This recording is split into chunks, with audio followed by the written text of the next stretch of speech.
That's where I long to be, with my three good companions, just my rifle, pony and me.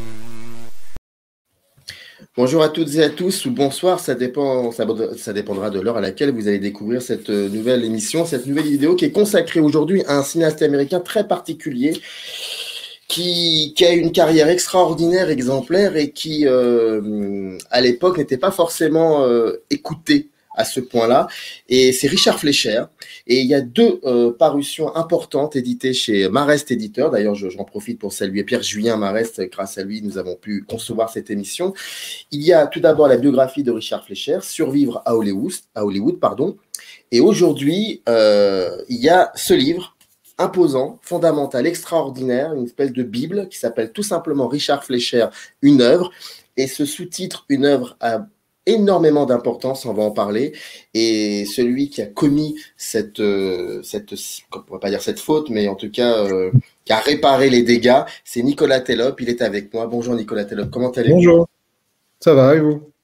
Très bien, je suis très content de discuter avec vous de Richard Fleischer, d'autant plus que je fais partie de celles et ceux qui ont découvert Fleischer avec sa dernière période. Je suis contemporain de cette période-là et j'ai mis beaucoup de temps à admettre qu'effectivement c'était un auteur, quand je dis beaucoup de temps, c'était il n'y a même pas 10 ans.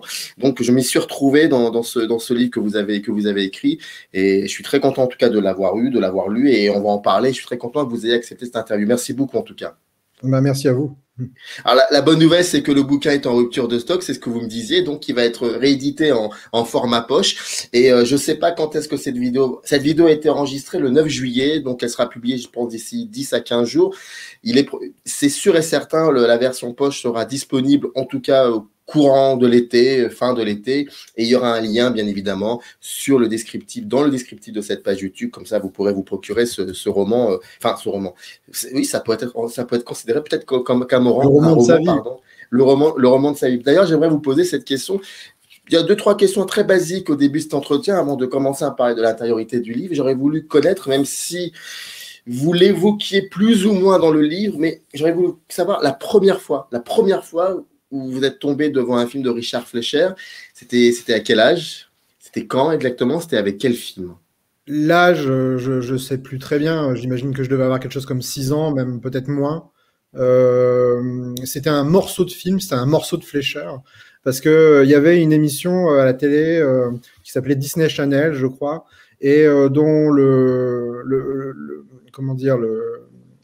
programme consistait à proposer des extraits de dessins animés produits par Disney, des extraits de films aussi. Alors les films étaient très rares, peut-être il y avait L'espion aux pattes de velours ou je sais pas, L'île au trésor par exemple, mais c'était principalement des extraits de dessins animés, soit des longs métrages, soit des cartoons, beaucoup de séquences animées. Bon, c'était vraiment pour distraire les enfants sans les lasser. De façon à ce qu'il y ait un changement régulier en fait du format proposé. Et je suis tombé un jour, même plusieurs fois, j'ai le souvenir que c'est quelque chose qui est revenu plusieurs fois, sur la fameuse séquence de 20 milieux sous les mers, où il y a Kirk Douglas qui vient en aide à James Mason alors qu'il est attaqué par le poulpe géant qui a accroché au Nautilus. Et c'est évidemment, comme n'importe quel enfant de cet âge-là, à l'époque en tout cas, j'ai été considérablement marqué en fait par cette séquence.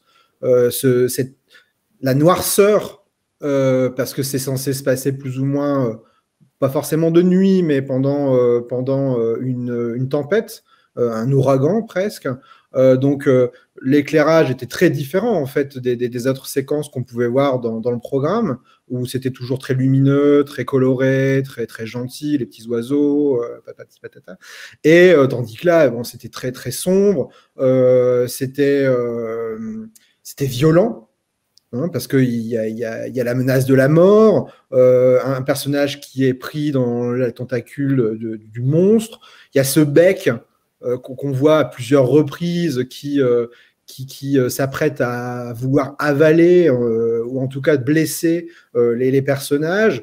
Il y a ce coup de javelot en fait qui est lancé par Kirk Douglas sur la créature. Enfin, tout ça crée une sorte de magie instantanée, à la fois fascinante et effrayante, qui m'a totalement ouvert au cinéma tout court, d'une part, puis au cinéma peut-être d'action, cinéma d'horreur, cinéma fantastique. Enfin, moi, tous mes goûts, j'ai l'impression qu'ils ont été en grande partie cristallisés là, parce que on peut y reconnaître après la marque peut-être des romans de Lovecraft ou de Jules Verne, évidemment, vu que c'est une adaptation de Jules Verne, mais même le côté monstrueux, le côté l'humain contre une créature qui semble invincible, qui semble incommensurable. Enfin, tout ça, voilà, c'est quelque chose qui a forgé beaucoup de mes goûts, et c'est grâce à ça que j'ai rencontré Richard Fleischer, même si je savais évidemment pas qu'il s'agissait de Richard Fleischer à l'époque. Merci pour la transition. C'est à partir de quand vous avez commencé vous savez, vous parlez de la cinéphilie dans le livre, vous dites même que parfois la cinéphilie peut être extrêmement cruelle. Vous êtes un peu cinéphile aussi, voire même peut-être beaucoup, même si vous avez, je ne l'ai pas dit dès le début de l'émission, c'est une faute journalistique, j'en suis désolé, mais vous êtes journaliste, critique de cinéma, vous travaillez pour la 7e Obsession, mais vous travaillez surtout aussi beaucoup sur l'aspect de la pop culture, donc il n'y a pas que le cinéma, mais c'est intéressant parce qu'à un moment on va parler aussi de l'extravagant voyage du Dr Dolittle, et vous avez écrit des choses que je n'avais pas vues à l'époque sur le côté pop, et vous parlez de Pink Floyd, bref, on va parler de tout ça après. Je fais ça va être un bazar organisé, je vous tiens, je tiens à vous rassurer. Mais là où je veux en venir, c'est que à partir de quand exactement vous avez commencé à vous lancer dans l'aventure fleischerienne, c'est-à-dire à vouloir découvrir l'œuvre de Fleischer? Je l'ai découverte au fur et à mesure quand j'étais petit, hein. Enfin, peut-être pas forcément petit, mais tout jeune adolescent. Mais ça a été une série de films comme donc 20 milieux sous les mers que j'ai fini par voir en entier. Ensuite, ça a été Le Voyage fantastique, qui était un habitué des programmes à la télévision dans les années 80. Je me rappelle l'avoir vu un jour férié l'après-midi. Ça devait être un 1er mai ou un 8 mai. Je me souviens très bien l'avoir vu chez mes grands-parents. Fasciné, encore une fois. Ensuite, j'ai vu Soleil Vert, qui est un film génial, qui est un film extraordinaire, et un film qui était beaucoup programmé aussi à l'époque, parce que ça faisait partie de ce cinéma américain que la télévision n'hésitait pas à programmer très régulièrement, malgré sa noirceur, malgré son côté très impressionnant pour les spectateurs, en tout cas pour les plus jeunes. Tout ça, en fait, c'est des films que j'ai découverts au fur et à mesure. Et à partir du moment où j'ai commencé à créer une cinéphilie personnelle, dans le sens où c'était complètement autodidacte, je faisais par association de noms, d'acteurs dans un premier temps, mais après de réalisateurs, et quelquefois aussi de producteurs, même si je ne savais pas forcément à quoi ça voulait, à quoi ça renvoyait le statut de producteur. Mais en tout cas, voilà, j'échafaudais des listes comme ça qui me permettaient en fait d'aller d'un film à l'autre. Et Richard Fleischer, c'est un cinéaste qui m'est apparu assez vite comme étant quelqu'un qu'il fallait que je suive, au même titre que Hitchcock, par exemple, ou qu'est-ce que je pouvais avoir comme réalisateur un peu culte à l'époque, Sam Peckinpah, vous voyez, ces choses-là. Et Richard Fleischer, c'est vraiment quelqu'un qui en tout cas dans mon adolescence, mes années de jeune adulte et ainsi de suite, m'a jamais déçu, en fait. Dans la foulée, donc, j'étais au lycée, j'ai dû voir L'Étrangleur de Boston, qui était un choc monumental parce que j'étais fan de Brian De Palma, et je le suis toujours d'ailleurs. Et quand j'ai découvert qu'il y avait cette utilisation du split screen bien avant que De Palma l'utilise lui-même, ça m'a fait bondir au plafond, et je me suis accroché au lustre. Enfin bon, il y a vraiment eu des moments clés en fait dans ma découverte du cinéma qui ont beaucoup été associés à Richard Fleischer. Et donc j'en ai découvert de plus en plus. La seule fois où j'ai vraiment été déçu pendant ce premier round d'apprentissage, c'est quand j'avais découvert le Grand Risque, qui est un des films que je n'aime pas du tout. Mais c'est pas grave parce que Richard Fleischer ne l'aimait pas du tout non plus. Voilà, il y a très peu de films que je n'aime pas de Richard Fleischer. Vraiment très peu. Ah oui, j'oublie dans mes années de lycéen la découverte de l'énigme du Chicago Express, qui là aussi était un choc énorme. J'étais grand amateur du cinéma américain des années 40, 50, notamment des films noirs, de toute cette école un peu RKO, mais aussi ce qu'on pouvait trouver chez la Warner, etc. L'énigme du Chicago Express, de par la densité du format, c'est-à-dire quelque chose de très court, de très ramassé, mais en même temps, il se passe plein de choses, et puis une inventivité visuelle dingue. Vraiment, ça m'avait scotché, quoi. Et voilà, ça s'est construit comme ça. Très longtemps, je ne suis pas allé vers les années 80. En fait, je les ai découvertes à l'occasion du livre. Et effectivement, hein, s'il n'y avait que ça du cinéma de Fleischer, ben, sans doute qu'il ne serait pas forcément passé à la postérité. Mais moi, c'est des années, on y reviendra sans doute, hein, pour lesquelles j'ai quand même un peu d'affection, en tout cas, qui sont plus complexes, à mon avis, qu'on veut bien le croire. C'est ce que vous dites vers la fin du bouquin, d'ailleurs. Votre image marquante, c'est donc, si j'ai bien compris, c'est dans 20 milieux. L'image marquante dans l'œuvre de Richard Fleischer, c'est la séquence de sauvetage de Kirk Douglas, de James Mason par Kirk Douglas dans 20 milieux sous les mers. C'est bien celle-là.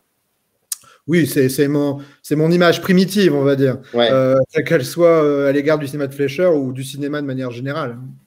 D'accord. Alors, on va commencer par malheureusement les détracteurs, mais ça c'est important parce que je pense qu'il y a eu comme ça une espèce d'incompréhension de l'œuvre de Richard Fleischer, et vous le dites dès le début en introduction, et c'est pour ça d'ailleurs que dans le sous-titre de votre livre, c'est une œuvre. Et ça, pour vous, c'était fondamental. Et donc, à un moment, vous évoquez une phrase, oui, une petite phrase comme ça, d'un article écrit par Serge Danet. Et si vous n'y voyez pas d'inconvénient, j'aimerais bien lire un extrait de l'article en question, parce qu'il est vraiment très intéressant. Enfin, l'extrait en l'occurrence est assez intéressant, parce que ce qu'il écrit sur Fleischer, c'est un peu ce que... Je ne sais pas si on peut utiliser le mot détracteur, mais en tout cas, celles et ceux qui n'ont pas voulu y voir une œuvre, c'est à peu près les arguments qu'ils utilisent. Et donc, pouvoir rebondir là-dessus, et puis surtout savoir, selon vous, qu'est-ce qui a fait que pendant de très très longues années, voire de très longues décennies, on ne l'a pas considéré comme tel, voire même parfois on le considérait comme un yes man, ce qui est autre chose. Alors, l'article, donc, c'est les paradoxes de Fleischer, ça date de 1967, c'est dans les cahiers du cinéma, c'est numéro 188, c'est mars 67, et en fait c'est un article sur le film le Voyage fantastique que vous avez nommé à l'instant, et voilà ce qu'écrit Danet à un moment, c'est un peu long, mais c'est assez incroyable. Il dit en gros que Fleischer donc n'est pas un auteur, mais il parle toujours de la même chose, à savoir les jeux de la justice, la répartition des récompenses et des châtiments, ou encore les pouvoirs de l'intelligence. Ce ne sont que cas de conscience, témoignages contradictoires, mobiles cachés et motivations étranges. On y apprend que juger est téméraire, car comme le dit par ailleurs Octave, donc Octave, c'est, vous le savez, c'est dans le film La règle du jeu, tout le monde a ses raisons. Les recenser est bien assez. Avec un peu de patience, on doit pouvoir tout expliquer et suspendre indéfiniment le jugement jusqu'à l'oublier. Les plus beaux films de Fleischer, et là il cite La fille sur la balançoire, Le temps de la colère, sont aussi ceux dont la vision est la plus malaisée, pour ne pas dire la plus décevante. On part pour juger les personnages, décider qui a raison et qui a tort, et à mesure que le film avance, la question perd de son urgence, s'estompe et disparaît. On se surprend à suivre le mouvement, thèse et antithèse, d'une pensée impersonnelle, impartiale et un peu cynique, soucieuse d'expliquer, de justifier à perte de vue, et tout cela pour rien, ou pour le simple plaisir de la jubilation intellectuelle. Voilà bien les pouvoirs de l'intelligence et ses limites. Elle n'éclaire qu'après coup. Les films de Fleischer ne concluent pas, et s'ils avancent, c'est en se détruisant, c'est-à-dire qu'ils ne mènent nulle part, renvoyant chacun dos à dos, le spectateur vide et déçu, la fille sur sa balançoire et le cinéaste à son purgatoire. Les orgies de l'intellect ne laissent qu'une légère amertume. Il faut rappeler que ça date de 67, hein, cet article-là. Qu'est-ce que vous en... Enfin, vous connaissez très bien ce papier. Qu'est-ce que vous pensez de cela? Et surtout, j'ai l'impression que ce que dit Danet à ce moment-là, beaucoup de personnes plus tard utiliseront plus ou moins les mêmes arguments pour dire que non, Fleischer n'est pas un auteur et que ça ne sert à rien de prendre son temps pour pouvoir essayer d'analyser ce qui n'est pas une œuvre finalement. Bah, j'en pense pas grand-chose. C'est une réponse. Non, je pense que c'est un jugement en fait que porte Danet. Comme tous les jugements, c'est quelque chose qui est subjectif. J'entends bien que le mien, dans le livre, parce que moi, je considère, je m'autorise à considérer Richard Fleischer comme un auteur majeur, mais sans doute que c'est le fruit de ma subjectivité aussi. Mais là, en fait, Danet, il utilise des généralités, le présent de vérité générale, la troisième personne, pour donner son point de vue personnel, pour le faire passer comme en fait une vérité objective, ce que ça n'est pas. Quand il dit que le film se détruit de lui-même, quand il dit qu'il y a thèse, antithèse, enfin, je sais pas, il impose une dialectique en fait au film qui n'est pas inhérente au film lui-même. Je pense pas que La fille sur la balançoire ce soit un film qui soit malaisé à regarder. Je pense pas que Le temps de la colère c'est un film qui soit malaisé à regarder. Ou ailleurs il y en a beaucoup en fait si on veut. Au contraire, je pense qu'aujourd'hui en 2021 on peut voir ces deux films sans aucun problème. Et ils ont vieilli évidemment parce que n'importe quel film qui date des années 50 a vieilli d'une certaine façon, mais ils ont vieilli dans le bon sens du terme parce qu'ils sont tout à fait regardables et ils ont gardé en plus une forme de mystère et d'ambiguïté qui, pour moi, fait tout le charme en fait du cinéma de Fleischer. Et ce qui apparemment déplaît un petit peu à Serge Danet. Mais après, cette question d'auteur, cette question d'artisan, parce que finalement, on y est là, hein, quelque part. On va par la suite, à partir de là, définir Richard Fleischer comme un bon artisan, un honnête artisan, quelqu'un qui travaille honnêtement au sein du système hollywoodien, etc. Cette distinction artisan-auteur, pour moi, elle n'a pas beaucoup de sens, quoi. On la retrouve là très récemment avec un autre Richard Donner qui vient de nous quitter, où on voit comme notice nécrologique, notamment sur le site de la Cinémathèque, que voilà, avec Richard Donner, c'est toute une sorte d'artisanat, je ne sais plus la formule exacte, hein, un artisanat hollywoodien qui disparaît. Je trouve ça tellement méprisant, en fait, cette question de l'artisanat et cette distinction qui est faite entre l'artisan et l'artiste. Il y a quelque chose dans la cinéphilie qui est vraiment insupportable à ce niveau-là, c'est le goût pour les étiquettes. On aime beaucoup chez les cinéphiles, et en particulier en France, hein, j'ai l'impression, mettre des étiquettes sur les gens, sur les réalisateurs, sur les films. Donc là, dans la suite de ce qui a été entériné dans les cahiers du cinéma, c'est auteur, pas auteur. Bah, moi, je trouve que ça n'a aucun sens de réfléchir comme ça. Surtout que c'est pour procéder par jugement à la hâte, finalement. C'est le coup près qui tombe là, quand on lit l'article de Danet, alors que moi, je pense que Richard Fleischer, c'est quelqu'un, comme Richard Donner d'ailleurs, qui mérite beaucoup mieux que ça.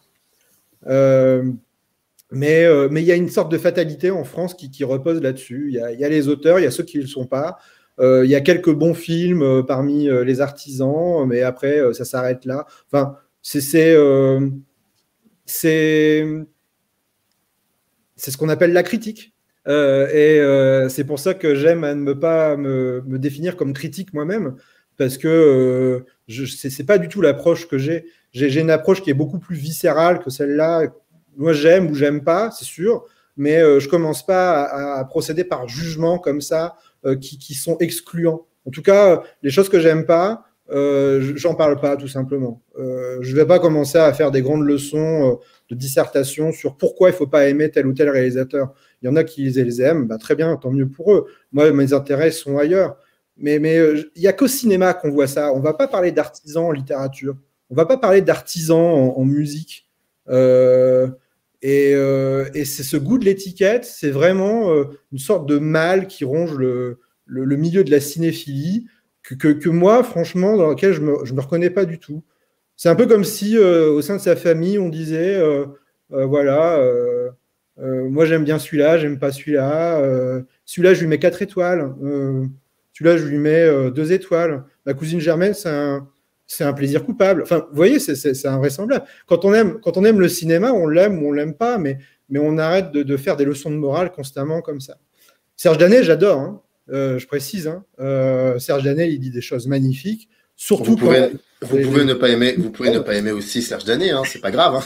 Non, j'aime pas certaines choses qu'il dit, mais le personnage est extraordinaire. Enfin, c'est un génie dans son genre. Mais il est fort, surtout quand il défend les choses qu'il aime. Là, en fait, Richard Fleischer, il l'aime pas, ou visiblement pas vraiment. Et donc, du coup, j'ai l'impression qu'il n'a rien d'intéressant à en dire. Moi, ce qui m'intéresse, c'est surtout des gens comme Bertrand Tavernier, qui ont toujours reconnu Richard Fleischer comme un auteur, quoi, en fait. Pour Bertrand Tavernier, Richard Fleischer, c'est quelqu'un qui compte. Et il n'y a pas de doute là-dessus. Quand on l'entend parler sur les films, quand il évoque sa filmographie, quand il évoque telle ou telle séquence dans un film qu'il est en train de commenter, il n'y a pas de doute pour lui que c'est un auteur, que c'est plus qu'un artisan. Il y a quelque chose qui est de l'ordre de la peinture, quelquefois, dans la façon qu'il a de composer le cadre, et dont Bertrand Tavernier donne des analyses qui sont brillantes. Et voilà, je me reconnais plus dans ce que raconte Bertrand Tavernier sur Richard Fleischer que dans Serge Danet, ça c'est certain. Comment vous pouvez expliquer que depuis 10 ans, 15 ans, il y a une espèce de réévaluation comme ça de ce cinéaste-là? Est-ce que c'est dû tout simplement au fait que il y a des générations qui sont arrivées et qui voient autrement le cinéma et en l'occurrence, moi je suis pas surpris que d'ici peut-être 20 ou 10 ans ou 20 ans ou peut-être un peu moins, quelqu'un va écrire un bouquin sur Richard Donner en disant Richard Donner une œuvre. Et c'est ça qui est très intéressant, c'est que donc tous les 10 ans, il y a une nouvelle génération de comment on peut dire ça, de critiques de cinéma, d'analystes et qui réévaluent des auteurs ou qui les descendent aussi en plus ou moins. Et ça, c'est passionnant de voir ça. Et donc, comment vous pouvez expliquer que depuis 10 ans, 15 ans, il y a quelque chose qui se passe autour de Richard Fleischer qui est assez incroyable et utile? Je pense que le cinéma a régulièrement besoin de nouveaux héros, en fait. Il y a des cinéastes qui ont été cultes quand moi j'étais un peu plus jeune. Par exemple, à la fin des années 90, début 2000, on ne parlait que de Sam Peckinpah et de John Woo, entre autres. Je caricature, mais c'était les deux cinéastes, enfin parmi deux cinéastes en tout cas, qui comptaient énormément, et tous les jeunes cinéphiles et les moins jeunes évidemment étaient à genoux devant ces deux figures-là. Aujourd'hui, on n'en parle plus tant. Sam Peckinpah, il continue d'y avoir un culte pour ceux qui l'ont aimé, mais je ne suis pas sûr qu'il soit vraiment renouvelé. John Woo, on n'en parle plus du tout, alors que ses films sont géniaux, enfin, en tout cas, jusqu'à un certain point. Mais voilà, je pense qu'à un moment donné, il y a la roue tourne quelque part, et le cinéma a toujours besoin de nouveaux héros. Il a besoin aussi de redécouvrir des pans de l'histoire que, justement, à côté desquels les générations précédentes sont un peu passées. Et Richard Fleischer, c'est l'occasion, c'est sa chance, en fait. C'est sa chance, là, qu'il est en train d'arriver, quelque part, parce que, au fur et à mesure des redécouvertes, au fur et à mesure de la certaine mode qu'il y a eu aussi autour du cinéma des années 70, on s'est aperçu que sans doute que Richard Fleischer était un peu plus qu'un artisan, un peu plus qu'une personne intelligente qui bricolait des films dans son coin pour briller, d'une certaine façon, si on en croit Serge Danet. Mais voilà, quoi. Il y a cette dimension-là. Il y a aussi sans doute le fait que Quentin Tarantino comment dire, il rend des hommages d'une certaine façon au cinéma de Richard Fleischer. Django Unchained, c'est quand même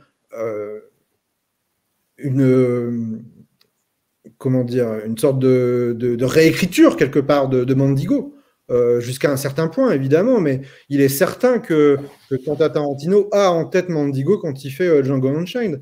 Et il n'atteint pas d'ailleurs le niveau de Richard Fleischer, même si Django Unchained est très bien dans son genre. Mais voilà, il y a je pense, une redécouverte aussi des cinéastes cinéphiles, pour le coup, qui n'hésitent pas à mettre sur le devant leur fascination pour Richard Fleischer. Et puis, le fait est que, en fait, Richard Fleischer, c'est un terrain vierge. Il y a personne qui a vraiment travaillé dessus.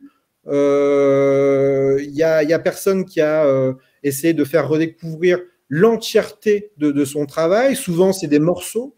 Hein. Donc, on dit les années 70, on dit quelques films des années 50, quelques films des années 40, etc.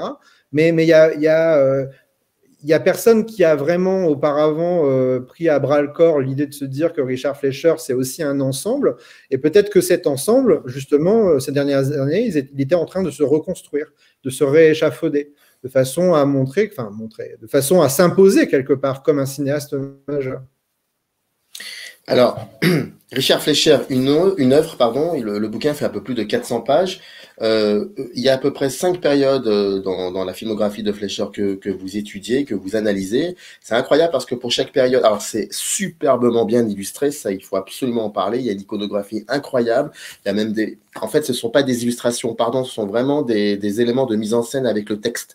Et donc, il y a même des moments où vous analysez des séquences de quelques films. Et donc, pour cela, vous utilisez des images extraites de cette séquence-là. Vous revenez vers des films, vous en parlez, vous les laissez de côté, vous y revenez. C'est vraiment un travail pointilleux sur pratiquement sur tous les films que Fleischer a réalisés. Et d'ailleurs, même à la fin, vous terminez sur un film que vous n'avez pas pu voir et vous dites comme ça, c'est une manière de ne pas clore le livre définitivement. Et je trouvais ça intéressant. Alors déjà, premièrement, comment vous en êtes arrivé à vous poser et à vous lancer dans cette aventure incroyable de travailler sur l'étude de cette œuvre et puis surtout, comment a été pensée l'architecture? Parce que, sauf erreur de ma part, il n'y a pas de sommaire. Si, il doit y en avoir un. Ah bon? J'ai pas vu de sommaire, ou alors je me suis trompé. À la fin, ou à la fin, oui, non, alors attendez, c'est bizarre ça. Mais alors, je ne l'ai pas vu. Non, il y a les titres des films, il y a tout ça, il y a les remerciements, il y a aussi mes revues, tout ça. Et ça m'avait un peu surpris. Bon, c'est pas grave, hein, bon, pour moi, c'est pas très. Enfin, ça. Mais et voilà, exactement. Et comment ça a été? Alors, comment vous avez pensé ça? Parce que c'est quand même assez imposant comme étude. Comment avez-vous pensé l'architecture du livre? Je pense que, pour l'expliquer, il faut revenir à la genèse du projet. Je voulais travailler avec Pierre-Julien Marest. Et je lui ai dit, ça t'intéresserait qu'on fasse un livre ensemble? Moi, j'aimerais bien écrire sur plusieurs réalisateurs. J'en ai cité quelques-uns. Des causes perdues quelque part, hein, comme Richard Fleischer. Et Richard Fleischer, je l'avais gardé pour la fin parce que je l'avais déjà proposé à d'autres éditeurs qui n'étaient pas du tout emballés. Et quand je lui dis Richard Fleischer, il me dit banco, quoi, parce que je viens d'acheter les droits pour publier les mémoires, pour les traduire, et l'idée, ce serait en fait de publier les 2 livres en même temps. Donc ravi. Je lui dis pour quand? Bon, c'était pour très vite. Alors, je me suis dit, je vais faire comme d'habitude. Je te préviens, je dis à Pierre-Julien, je vais faire comme d'habitude. Je ferai un livre qui sera relativement court. Les livres que j'ai fait précédemment, sauf celui sur les courses-poursuites, c'est des livres qui font à peu près 150 pages, quelque chose comme ça. Je dis, je vais faire une sorte de panorama assez rapide de Richard Fleischer, une sorte d'introduction, quoi, en fait, à ce cinéma. Bon, il s'est avéré qu'en ayant écrit le premier chapitre sur l'époque RKO, grosso modo les années 40, j'avais déjà dépassé le format d'un de mes livres habituels. Donc, c'était foutu. Et l'engrenage était lancé. Et c'était pas prévu du tout au départ, mais il s'est avéré qu'en travaillant par décennie, ou plus ou moins par décennie, parce que c'est pas exactement 40, 49, 50, 59, c'est pas exactement comme ça, mais plus ou moins par décennie, en fait, on suit la progression, ou du moins la trajectoire qui est celle de Fleischer. Et quelquefois, quand on regarde le livre comme ça, on se dit, bah tiens, il s'est pas cassé la tête vu qu'il se contente de faire un voyage dans l'œuvre de Fleischer par décennie. Mais en fait, j'ai pas eu à tellement me casser la tête parce que on a l'impression que si c'est pas Richard Fleischer, c'est la fatalité. Sa filmographie est construite comme ça. Et elle est construite comme ça, pas forcément volontairement de sa part, mais c'est parce qu'à chaque fois, à la fin d'une décennie, il y a quelque chose qui fait interrompre brutalement sa progression. Et cette chose, elle met fin à un cycle. Mais d'une certaine façon, elle ouvre à un autre cycle derrière. Et du coup, voilà, il y a 5 cycles à peu près dans la carrière de Fleischer qui sont à peu près autonomes, mais dans lequel, évidemment, il y a des dialogues et des va-et-vient, évidemment, notamment au niveau de thématiques qui restent constantes, comme la figure de l'autre, par exemple, ou la figure de la femme, ou la figure de l'aliénation, ou toutes ces choses-là, mais qui sont toujours traitées de manière un peu différente selon la décennie. Et donc, il y a vraiment quelque chose qui est tragique, quelque part, dans le destin de Fleischer. Il ne peut pas y échapper. Quelque part, à la fin de chaque décennie, au moment où il croit qu'il est arrivé à une sorte d'épiphanie dans sa carrière, c'est-à-dire qu'il y est enfin arrivé, il est enfin arrivé à avoir sa place à Hollywood, à être justement pris au sérieux, à défaut d'être pris comme un auteur. Eh ben, à chaque fois, il est déçu. À chaque fois, il y a quelque chose qui lui tombe sur le coin de la tête et qui le fait redescendre quelque part en bas de l'échelle. Mais du coup, ça demande à ce que son travail il soit redéfini constamment, et c'est aussi ça qui l'a fait progresser. Mais c'est vrai, c'est ce que vous écrivez, c'est que dans la période des années 40, il y a ce film, L'énigme du Chicago Express, et il comprend pas qu'ensuite il n'y ait pas... il a toujours voulu faire des films A, et il comprend pas pourquoi on ne lui donne pas sa chance. Le génie du mal dans les années 50, d'ailleurs c'est lui qui le dit. Vous reprenez ces mots, il dit en gros qu'il y a eu 2 gros films que j'ai fait, 2 grands films dont je suis super fier et qui auraient pu déboucher sur autre chose. Et à chaque fois, ça débouche pas sur une forme de shkumun comme ça, qui est assez incompréhensible et qui déjà explique un peu ce que les producteurs, le rapport qu'avaient les producteurs avec lui. Alors qu'ils savaient que c'était un cinéaste important, qui faisait des films importants, qui faisait des films qui avaient du succès, mais il y avait quelque chose qui fonctionnait pas et lui-même ne comprenait pas non plus. Bah, puis ça montre aussi d'une certaine façon, moi je pense que c'est quelqu'un qui faisait pas de concessions. Par exemple, après Le Témoin du mal, le film est à Cannes, les 3 interprètes principaux. Les génies du mal. Les génies du mal, vous voulez dire. Ouais. J'ai dit... Témoin du mal, c'est un autre film. Voilà, oui. C'est autre chose. Ouais. Pas terrible, mais c'est un autre film. Le génie du mal, exactement. Bon, bah, la réception est extrêmement bonne et il se dit effectivement, voilà, j'y suis, quoi.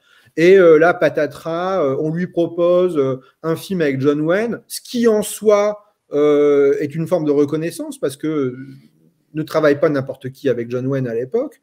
Donc on est dans les années 1959, quelque chose comme ça.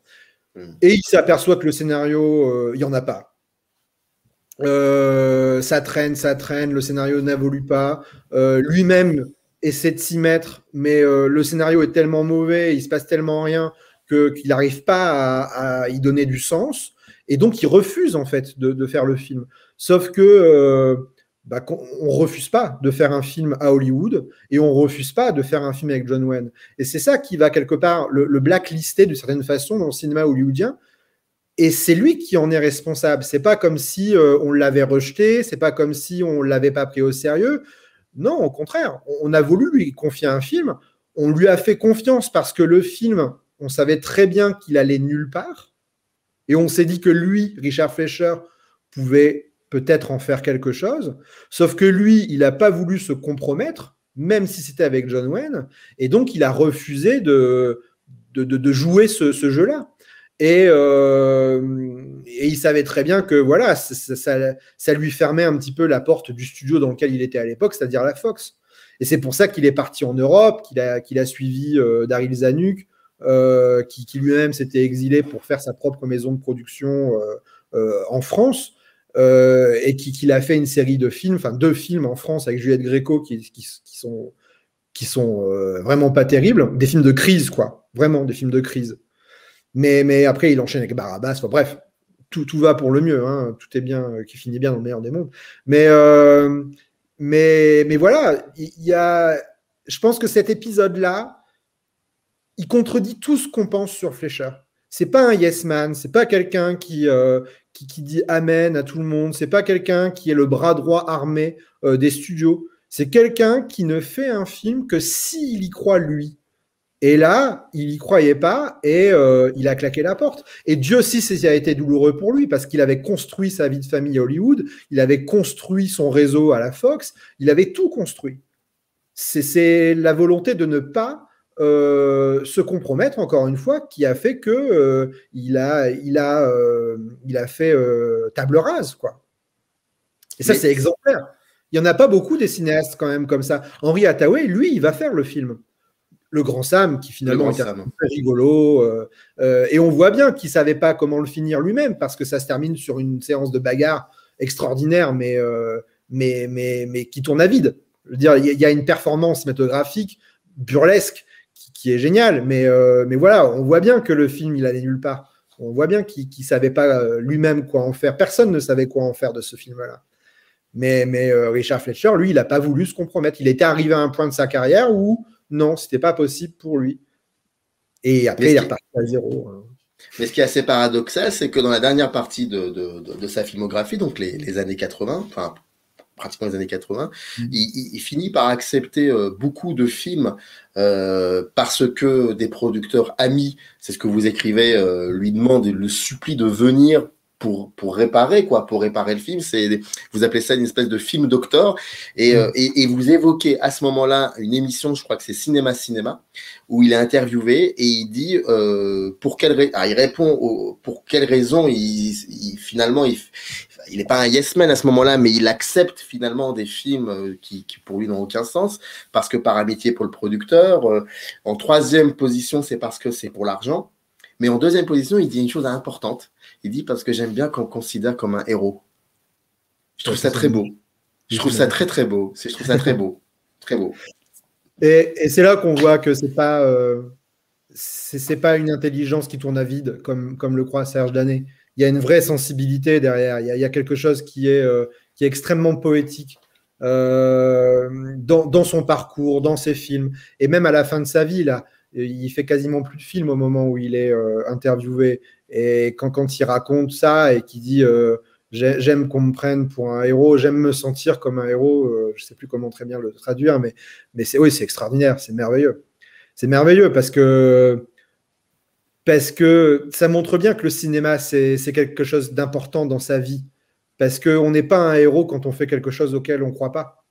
Là, il y croit à 100%. Il croit à ce qu'il fait. Et il croit au fait de continuer à sortir des films, à faire du cinéma, à tourner, à être derrière une caméra, à parler aux acteurs. Et ça devait être quelqu'un d'une extrême gentillesse et d'une extrême humanité avec son équipe. De toute façon, la biographie le montre bien. Alors, c'est lui qui la raconte, on va vous dire, mais les témoignages autour de Fleischer sont unanimes. C'était une crème d'homme. Hein.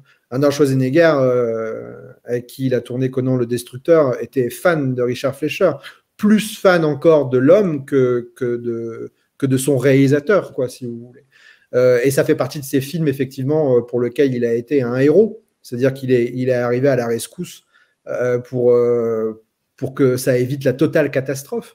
Alors, ce n'est pas des films géniaux, peut-être, ce n'est pas des chefs-d'œuvre, mais c'est des films dans lesquels il y a beaucoup de charme, quelque part, parce que c'est des films dans lesquels, malgré tout, il réussit à insuffler du cœur. Et ça se voit quand même énormément. Enfin, alors, c'est subjectif. Mais, oui, mais vous savez... Il y a quelque chose qui transparaît. Il réussit toujours à sauver, d'une certaine façon, et là, je réutilise son verbe, il réussit toujours à sauver le film. Le dernier plan de Conan le Destructeur, quelque part, ça rattrape tout. On est dans un film très léger, presque comique, qui contredit totalement Conan le Barbare, avec des scènes d'action très, très enfantines quelque part. On se croirait dans une bande dessinée, et encore une bande dessinée mal foutue. Mais à la fin, quand on voit Conan sur un trône fait de squelettes, dans un environnement totalement noir, avec une voix off où il explique qu'il est arrivé au bout de son chemin, et que maintenant il règne sur le royaume des morts, quelque chose comme ça. Mais c'est incroyable, quoi. Le film, il passe dans une autre dimension en un seul plan. Et il y a plein d'autres moments dans le film qui sont à sauver de mon point de vue. Mais voilà, c'est des films dans lesquels il y a toujours quand même un petit quelque chose à sauver. Vous parliez à un moment de la première des années RKO et j'aimerais bien revenir sur donc les 5 périodes de sa filmographie à travers toujours une idée comme ça que vous installez et que vous développez ensuite. Dans la page 20, à page 21 du livre, il y a construire, déconstruire, reconstruire. Ça, c'est la première période, c'est la période RKO. Et vous écrivez, je vous cite, comme en un geste cherchant à mettre en perspective la démarche expérimentale de l'apprenti-auteur, la période RKO de Fleischer est traversée par le triple motif de la construction, la déconstruction et la reconstruction, si bien que cette première filmographie se présente dans ces thématiques tel un chantier conscient des enjeux structurants qui s'y opèrent. Pour le jeune homme faisant son entrée à Hollywood, il s'agit en effet de trouver sa propre voie, sans se la laisser dicter par des modèles, des mentors ou des conseillers qui l'éloigneraient de sa singularité. C'est ainsi qu'il n'a jamais rien considéré comme acquis au cours des 6 années passées sous contrat avec le studio, toujours enclin à remettre en question les résultats auxquels il était arrivé à chaque film. Mais cette période-là, c'est celle qui va, pour le coup, dessiner ce qu'il est devenu. C'est important. Cette période de la RKO, elle est extrêmement importante. Et puis surtout, vous prenez vraiment le temps de développer pratiquement tous les films. Et c'est quoi cette notion de construire, reconstruire et déconstruire? Pardon, construire, déconstruire, reconstruire. Exactement. Ben, moi, je le mets complètement dans la lignée de ce qu'il y a avant le cinéma. Parce que il a grandi dans le milieu du cinéma d'une certaine façon, parce qu'il est le fils de Max Fleischer, qui était une sorte de pionnier extraordinaire, un génie de l'animation. Et s'il a été très vite écarté, c'est parce que lui-même, on lui a mis beaucoup de bâtons dans les roues au niveau des producteurs, au niveau des studios pour lesquels il travaillait, et il a été volé en quelque sorte par Walt Disney, qui est un autre génie dans son genre, hein, mais quand même, quoi. Le côté rapace et le côté inhumain de Walt Disney, il est pas usurpé d'une certaine façon. Et donc, bon, bah, bref, il a grandi dans le milieu du cinéma. Pour autant, c'est pas dans cette direction-là qu'il veut aller du tout. Dans un premier temps, il s'oriente vers des études de psychologie. Il veut devenir psychiatre. Au bout d'un moment, tout va très bien, hein. C'est un élève brillant, et d'ailleurs, il n'oubliera jamais les enseignements qu'il a eus, et je pense que c'est quelqu'un qui continuera à se documenter, à s'informer, à étudier en quelque sorte la psychologie, parce qu'on ne fait pas des films comme L'étrangleur de Boston ou L'étrangleur de Reddington Place ou d'autres, hein. Ou le génie du mal, comme ça, quoi, d'un claquement de doigts. Ça vient de quelque part, ça vient d'un apprentissage, et ça vient d'un parcours personnel. Et donc, ces études en termes de psychiatrie, il les mène jusqu'à un certain point, jusqu'au moment où il découvre le théâtre, il se prend de passion pour le théâtre, il ne sait pas quoi faire, son père lui dit « c'est le moment ou jamais, le théâtre c'est maintenant ». La psychiatrie, tu auras toujours le temps d'y revenir si jamais tu as un regret. Le théâtre, ce sera trop tard plus tard. Donc, du coup, il se lance dans le théâtre. Il construit là aussi un semblant de carrière. Enfin, c'est ses études, mais il fait des choses qui sont remarquées, des choses a priori qui sont remarquables, un peu avant-gardistes, un peu expérimentales, à tel point qu'il est d'ailleurs remarqué justement par un chasseur de tête de la RKO qui lui dit « mais ça vous intéresserait pas de faire du cinéma ?» Et donc, ces premières années, elles sont bâties sur le motif que vous avez évoqué tout à l'heure, construire, déconstruire, reconstruire, parce que voilà, à chaque fois, il bâtit quelque chose, une amorce de carrière dans la psychiatrie, et non, on arrête. On recompose, on redécompose le goût qu'il a pour l'esprit, pour la morale, pour l'immoralité peut-être, et il le déplace dans le cadre du théâtre. Et là, il construit quelque chose dans le théâtre.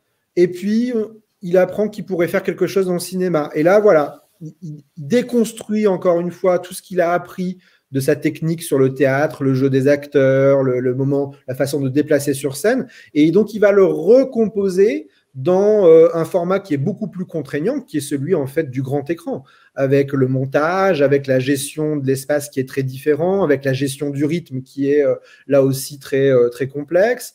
Et à chaque fois, il se fait un apprentissage comme ça. Et avant d'aller à Hollywood et avant de tourner ses films pour les RKO, et le premier en particulier qui est Child of Divorce, il va travailler pour la section actualité de la RKO qui se situe donc à New York.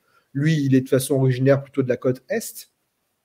Et c'est là qu'il va s'initier au montage en faisant des compilations de vieux films burlesques, d'extraits de documentaires, d'extraits de vieilles actualités. Il va tourner aussi des actualités ou des reportages lui-même sur le terrain. Et ça va beaucoup le marquer sur la façon qu'il va avoir de gérer la mise en scène dans les espaces naturels, en ville, plutôt qu'en studio. C'est quelqu'un qui va beaucoup faire ça. Il n'est jamais autant à l'aise que quand il tourne en décor réel. Et donc, voilà, il ne fait que recomposer constamment ce à quoi il était arrivé précédemment pour aller plus loin dans un autre milieu. Et il va se servir de cette aptitude-là dans ses premiers films et dans son parcours au sein du studio. Parce que dans un premier temps, lui considère que les films qu'il tourne pourraient être tournés par n'importe qui d'autre, ce que je trouve faux, parce qu'il y a une inventivité visuelle qui est extraordinaire, mais qui, il est vrai, n'est pas celle qu'il va adopter par la suite. Et puis, au fur et à mesure, il fait 2-3 films comme ça pour se roder, où il considère que le chef opérateur peut-être prend un peu trop le dessus sur lui. Et puis après, il va prendre un peu plus ses marques, il va s'imposer davantage. Ça va être Traquenard, ça va être le film entre deux, Armory Car Robbery. Et ça va être enfin l'énigme du Chicago Express, qui est en fait l'aboutissement, le grand œuvre de cette période, parce que c'est là où il est arrivé à son idéal, à son style. Il a enfin défini son style à ses yeux. Et cet aboutissement n'a été permis que grâce à son aptitude à se remettre en question, à recommencer sans cesse les choses, à ne jamais se satisfaire de du résultat auquel on est arrivé. Et le résultat qui le satisfait vraiment, c'est l'énigme du Chicago Express. Quelles sont les caractéristiques de ces films-là dans les années 40 c'est quoi ces caractéristiques? C'est assez uniforme dans le sens où c'est quasiment tous des films noirs. Il y a une comédie qui est très singulière, qui est So This Is New York, qui est géniale à mon sens, hein, mais qui est à mettre à part. Il faut savoir que Richard Fleischer, c'est quelqu'un qui a un regret, c'est de ne pas avoir réalisé davantage de comédie, parce que c'était un des genres dans lesquels il se sentait le mieux.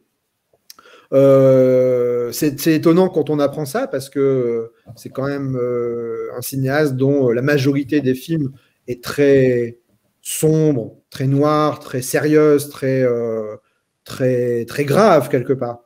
Mais sinon, mis à part cette comédie, ce sont tous des films noirs, même si le premier n'est pas un film noir au sens propre du terme, mais c'est un drame psychologique d'une violence terrible. Child of Divorce, c'est un film génial, d'une âpreté rare, et qui fonctionne quelque part quand même comme un film noir, dans le sens où la petite fille c'est, à mon sens, comment dire, un personnage qui rappelle un peu les femmes fatales dans les films noirs. Sauf que c'est l'histoire avant qu'elle devienne une femme fatale. Qu'est-ce qui fait qu'on brise une femme? Comment on brise une femme? Comment on fait d'une enfant a priori heureuse, telle qu'on la voit au début du film, comment on arrive à la briser, comment on arrive à la casser en mille morceaux et finalement à l'instrumentaliser d'une certaine façon. Ben voilà, c'est ce que raconte le film. C'est un peu une sorte de genèse des personnages, de femmes brisées, tels qu'on peut les voir dans les films noirs. Et après, les autres films sont tous des films de détectives, des enquêtes, sauf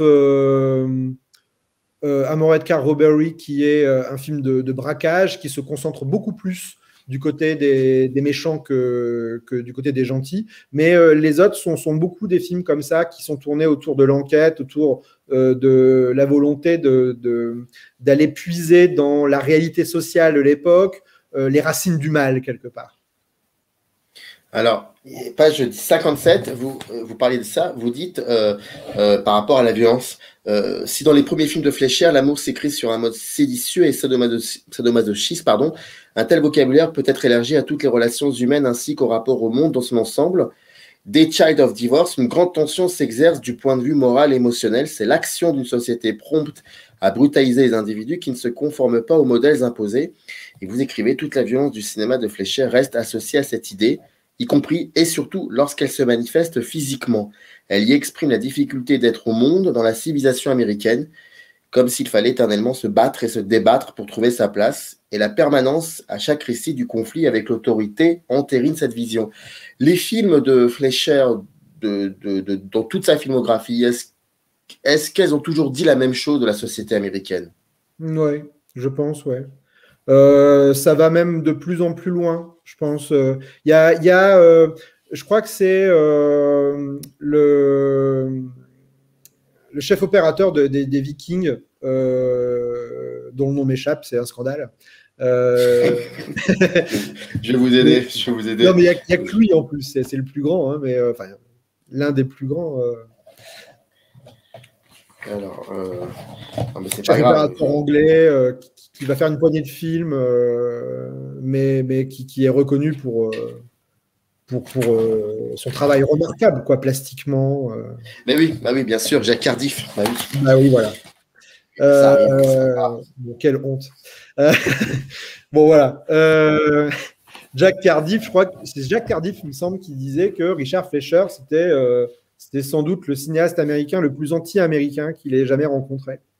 Et c'est carrément vrai, quoi. Il y a vraiment un regard sur la société américaine qui est sans concession, que ce soit au niveau de l'intimité, celle du couple, qui est auscultée considérablement dans les premiers films, des Child of Divorce, mais dans tous les films noirs, à vrai dire, mais aussi dans le rapport entre les dominés, les dominants, les rapports entre les hommes et les femmes, les rapports entre l'autorité et le peuple, quoi, tout simplement, les rapports entre les marginaux et la société bien pensante. Il y a vraiment constamment des rapports extrêmement conflictuels, extrêmement violents, toujours sur un mode psychologique et souvent sur un mode physique qui s'exerce pendant toute la filmographie.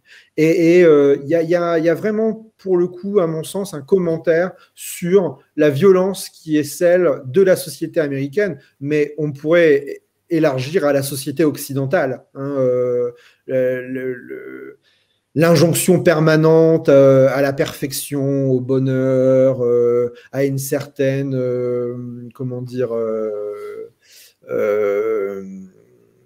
certaine perfection permanente qui n'existe pas, mais qui du coup est constamment jouée et cache des travers et des fêlures et des fissures qui sont bien plus profondes. Et il ne va cesser de travailler sur ce motif-là. On va le retrouver dans les années 50 avec tous les films ou presque, dès 20 milieux sous les mers, hein, d'ailleurs. C'est un film de conflit, quoi. C'est presque une pièce de théâtre en huis clos sur le conflit entre le pouvoir scientifique incarné par Nemo, et puis le pouvoir physique en quelque sorte, le pouvoir de l'homme fort quelque part qui est incarné par Kirk Douglas. On le retrouve dans La fille sur la balançoire, entre le rapport avec les hommes et les femmes. La femme, on veut dire, la fameuse fille sur la balançoire qui est maltraitée tout au long du film par tous les personnages, y compris celle dont elle est amoureuse, et ainsi de suite. Le temps de la colère, les inconnus dans la ville, les Vikings, évidemment, le génie du mal. Enfin, tous ces films-là sont habités par des personnages qui sont constamment en conflit et maltraités par la société. C'est extraordinaire que dans Le génie du mal, les deux assassins qui sont des fous furieux, on finit par non pas tenir avec eux, mais avoir de la compassion pour eux, parce que c'est le regard que Fleischer porte sur eux. Ces garçons-là qui sont des assassins, j'allais dire des assassins en puissance, mais non, ce sont des assassins, ce sont des gens complètement déréglés. C'est pas eux les monstres. Eux, ce sont les victimes. Et ils sont les victimes de la société, ils sont les victimes de leurs parents, ils sont les victimes de l'éducation qu'ils ont reçue ou de la non-éducation qu'ils ont reçue. Enfin, tout ça, c'est quelque chose qui tient à cœur dans le cinéma de Fleischer et qui ne va cesser d'explorer. Les années 70 seront exemplaires à ce niveau-là. C'est ce qui fait, à mon sens, que Fleischer, du coup, ça en fait un personnage, enfin un réalisateur qui rentre de plein pied dans le nouvel Hollywood, et ça va éclater avec une violence inouïe dans Mandigo, qui s'intéresse évidemment au rapport entre les Blancs et les esclaves noirs, mais pas que, parce qu'il y a la question de la femme aussi qui revient là-dedans, et avec une brutalité et une violence qui est inouïe, et jamais gratuite, toujours avec la volonté d'exposer en fait le mal qui ronge les États-Unis, et en l'occurrence les origines de ce mal-là. Qu'est-ce qui a fait que ce qui est arrivé dans les années 70, d'ailleurs vous écrivez dans le bouquin qu'on a cette impression que tout ce qui s'est passé de 1950 jusqu'à 1968, c'était pour mieux préparer les années 70, mais qu'est-ce qui a fait que cette période qu'on attendait avec impatience, et que lui-même attendait avec impatience, n'est pas survenue dans les années 50, dont d'ailleurs vous dites l'âge d'or fêlé, et ni dans les années 60, où malgré des succès incroyables, malgré des films où il a vraiment, ça a cartonné, même malgré des films avec des ambitions artistiques assez importantes, mais qu'est-ce qui a fait que là où on l'attendait, c'est-à-dire les années 70, ça n'est pas arrivé plus tôt, selon vous? Bon, ça doit être une question d'époque, hein. Quand on sait que les années 50 sont soumis à une certaine forme de censure, quand on sait qu'il y a la chasse aux sorcières, le macartisme, c'est évidemment pas la décennie au cours de laquelle on peut autoriser tout et n'importe quoi, même si il y a beaucoup de violence aussi dans son genre, hein. Les inconnus dans la ville, c'est quand même costaud, quoi, hein.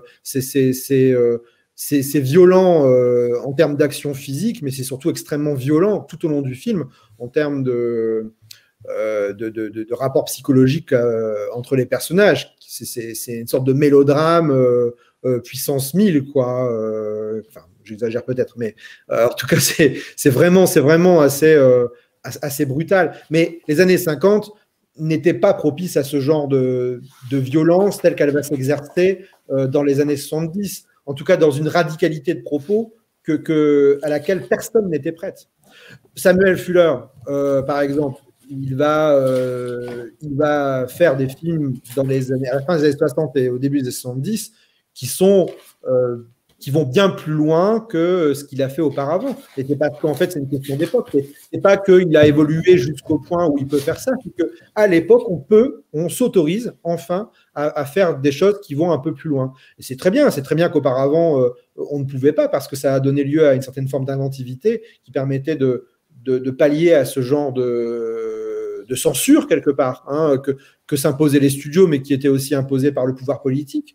Et donc, ça pouvait aussi être vecteur d'inventivité pour pour raconter les choses autrement. Mais dans les années 70 et même à la fin des années 60, ben, il se passe quelque chose dans la culture américaine, dans le cinéma, qui fait que, bon voilà, quoi, il y a quelque chose qui s'est libéré et on peut aller beaucoup plus loin et on peut acquérir une forme de liberté dans la création artistique et dans la façon de raconter les choses qui dépasse les frontières, qui dépasse les limites, en tout cas, de ce qui avait été imposé auparavant.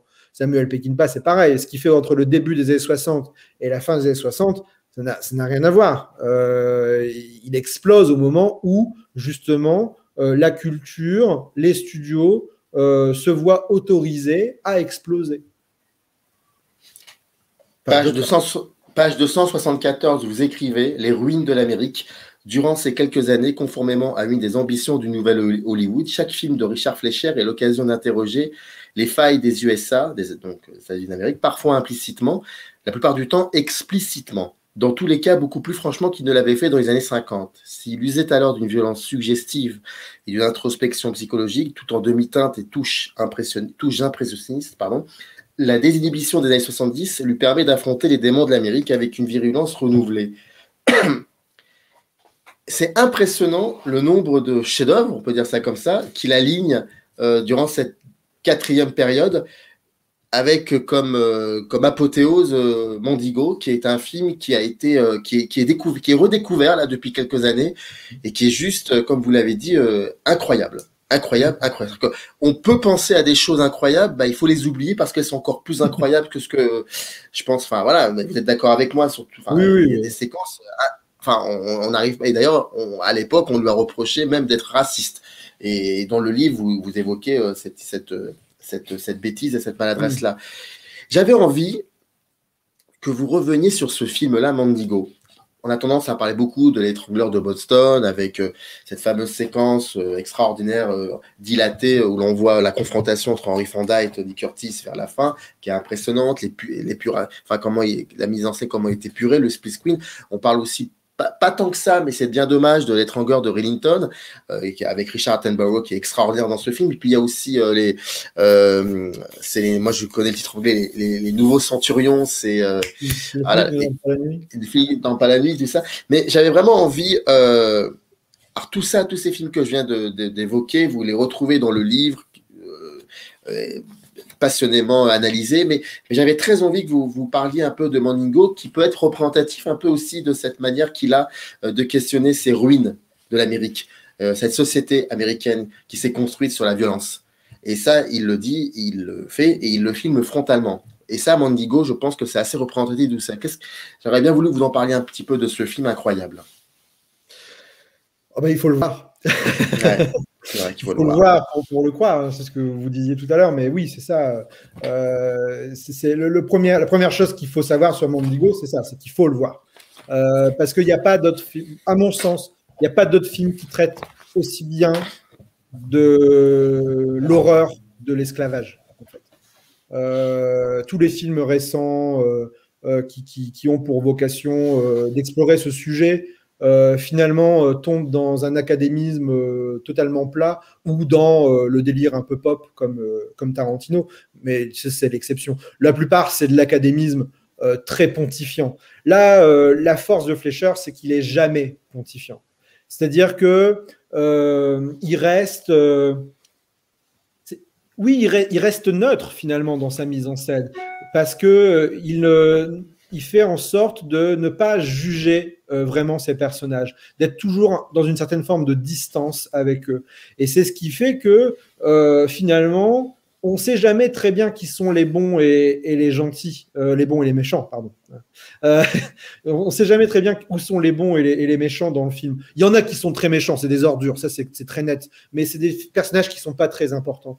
Mais le personnage du fils de l'exploitant dont le nom m'échappe, mais le personnage principal finalement parmi les blancs, c'est un personnage qui est d'une ambiguïté folle parce que il a l'air très gentil, très humain avec les esclaves noirs, très très fraternel quelque part avec eux, même un peu trop, parce que on s'aperçoit que a priori il ne peut coucher avec une femme que si elle est noire.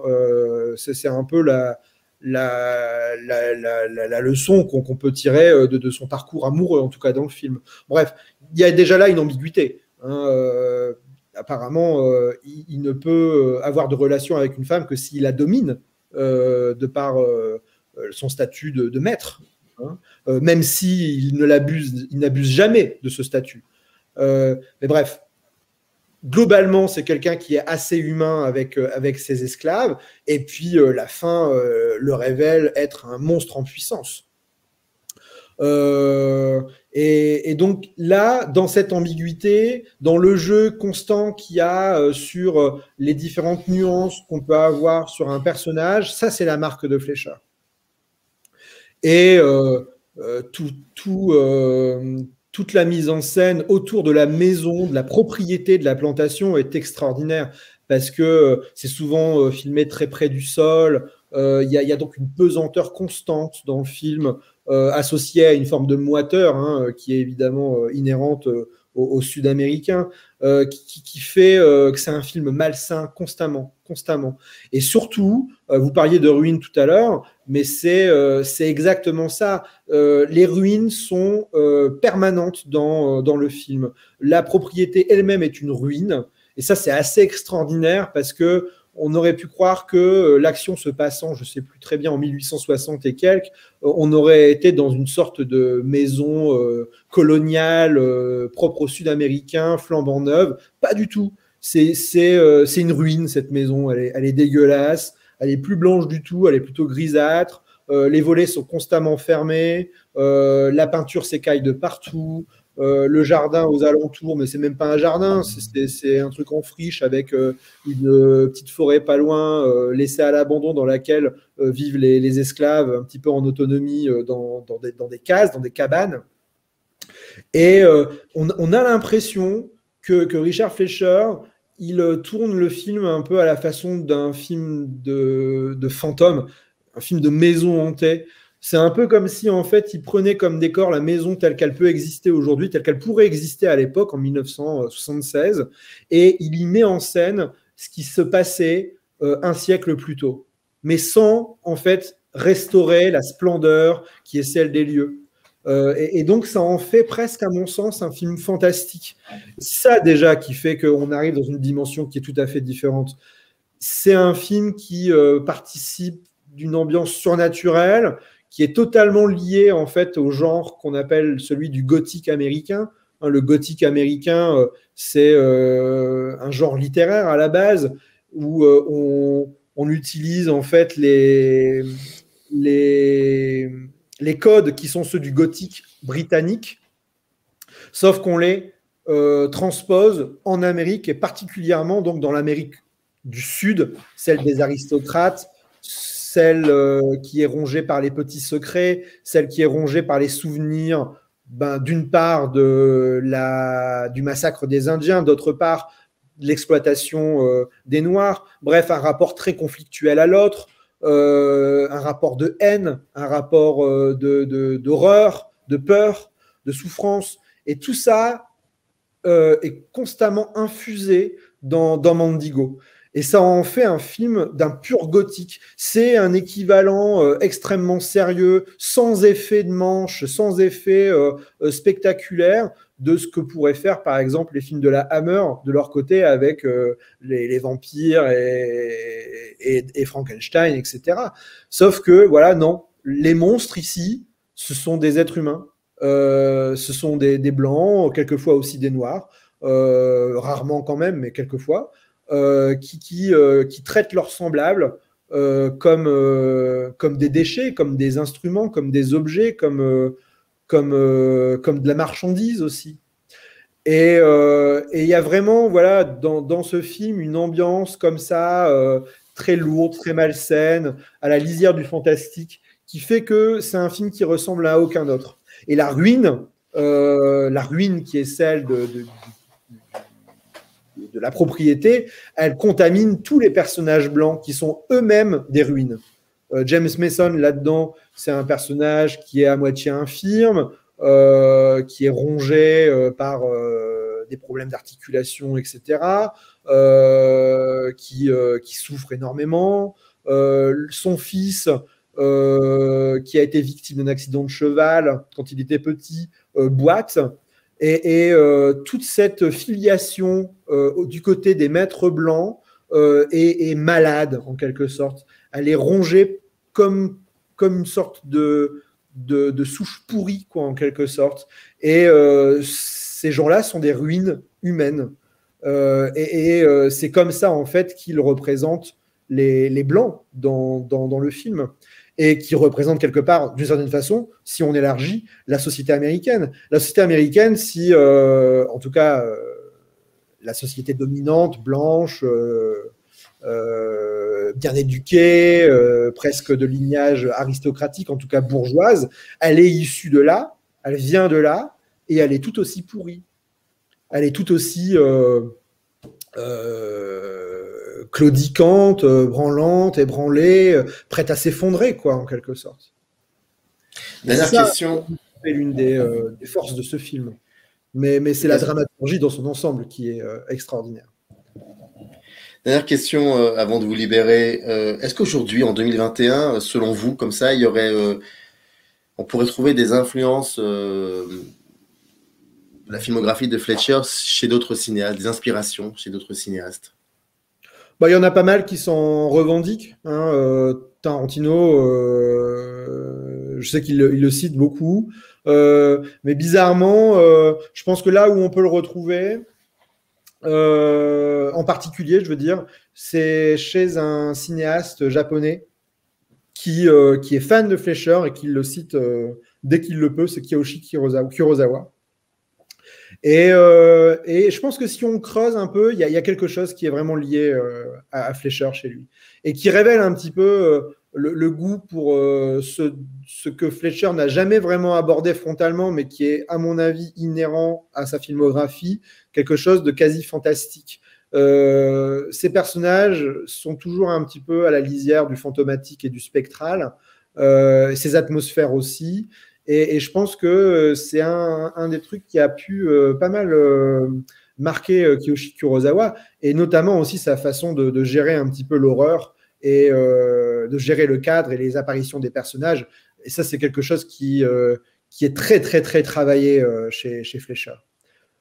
Après, faudrait ausculter davantage peut-être le cinéma contemporain pour le savoir. Mais le cinéma de Fleischer, c'est un cinéma de l'humilité, c'est un cinéma du style, parce qu'il a un vrai style, mais c'est un style qui est relativement discret et qui est toujours très, très recherché et qui refuse l'effet facile en tout cas. Et forcé de constater que c'est pas forcément ce qui est le plus à la mode aujourd'hui. Mais je sais qu'en France, par exemple, il y a pas mal de cinéastes et pas forcément des hommes d'ailleurs, qui sont très amateurs de Richard Fleischer et qui aiment beaucoup son cinéma. La sortie de livres a révélé ça, une réalité à laquelle qu'on ne soupçonnait pas jusque-là. Et sans doute que peut-être que dans une certaine frange d'un nouveau cinéma français actuel, pas forcément de genre, on pourra y trouver l'influence de Richard Fleischer quelque part. Merci beaucoup Nicolas Telop. C'était donc Richard Fleischer, une œuvre éditée chez Marest éditeur. Merci en tout cas d'avoir accepté cette interview, d'avoir pris le temps en tout cas de discuter. On n'a pas tout dit. Le livre fait plus de 400 pages, on n'a pas tout dit. On aurait pu parler aussi de la filiation, on l'a un peu évoqué, mais aussi de la représentation de la femme. Il y a plein de choses à dire sur Fleischer et procurez-vous le livre fin du mois d'août peut-être, où vous le retrouverez en poche. Il est en rupture de stock, ce qui veut dire beaucoup de choses, ça aussi. Donc, c'est une très bonne nouvelle. Et voilà. Merci beaucoup, Nicolas, d'avoir pris le temps de nous répondre. Générique, c'est parti.